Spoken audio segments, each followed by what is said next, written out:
I wanted to tell you about a client of mine. This client is in the manufacturing business, and we were taking a look at their telecom, and we found that they had a pretty sizable billing error. The way they had their long distance set up was they first paid for a block of minutes, and then after that block was up, it would be roughly around 2 cents per minute.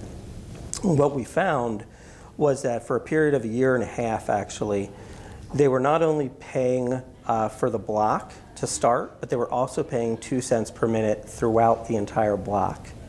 So that came to, over about a period of 1.5 years, a $10,000 billing error. And it was very time-consuming, the task at hand, in terms of getting that refunded to the client. There were probably hours of conversations, taking it to different levels. We even had to talk to the COO of the telecom supplier to get everything finally approved.